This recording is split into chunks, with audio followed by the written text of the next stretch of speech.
જય શ્રી કૃષ્ણ. સ્વાગત છે અમારું નવા વિડીયોમાં.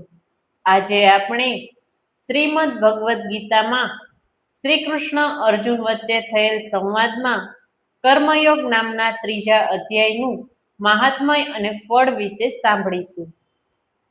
બોલો કૃષ્ણ ભગવાનની જય.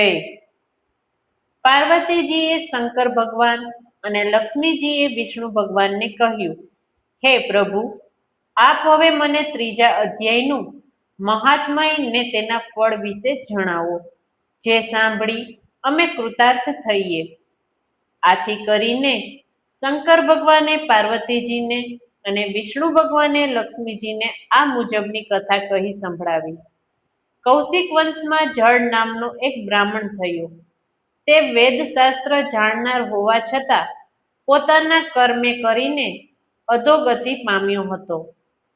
તેણે અનેક પ્રકારના વેપાર દ્વારા પુષ્કળ ધન એકઠું કર્યું હતું. તેણે આ ધનનો સદુપયોગ ન કરતા દુરુપયોગ કરવા માંડ્યો.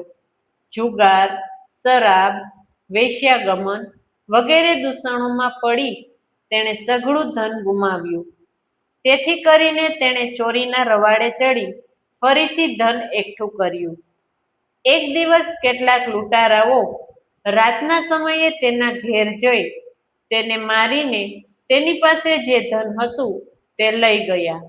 આ બ્રાહ્મણ પ્રેત થયો.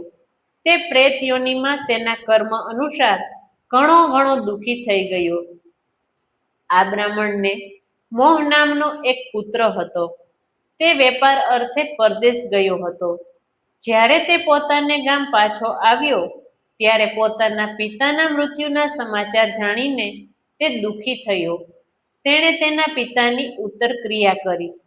ઉત્તરક્રિયા કરવા છતાં તેના પિતાનો પ્રેત યોનિમાંથી ઉદ્ધાર ન થયો. એક દિવસે મોહને ત્યાં તેનો મિત્ર બહાર ગામથી આવ્યો. બીજે દિવસે સવાર થતાં તેના મિત્રે નાહી ધોઈ સ્નાન સંધ્યા કરી ગીતાજીના ત્રીજા અધ્યાયનો પાઠ કરવા માંડ્યો. આ સમયે પેલા બ્રાહ્મણનો પ્રેત યોનિમાંથી ઉદ્ધાર થયો. તેને માટે એક સુંદર વિમાન આવ્યું ને તે વિમાનમાં બેસવા ગયો ત્યારે અપ્સરાઓએ તેનું સ્વાગત કર્યું. આ વખતે મોહે તેના પિતાજીને પૂછ્યું કે તમારો ઉદ્ધાર કેવી રીતે થયો? ત્યારે તેના પિતાએ કહ્યું, તારા આ મિત્રે ગીતાજીના ત્રીજા અધ્યાયનો પાઠ કર્યો. તે સાંભળતા મારો ઉદ્ધાર થયો. છતાં તને એક કામ સોંપું છું. મારો ભાઈ અને આપણા પૂર્વજો હજી નરકનું દુઃખ ભોગવે છે.